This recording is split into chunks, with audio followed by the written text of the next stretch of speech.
And across the stripe they go. Marquez in third.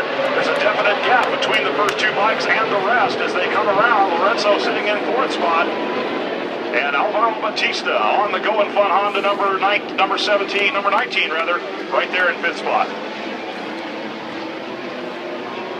Somebody down in turn two. Riders up and okay. So on cloud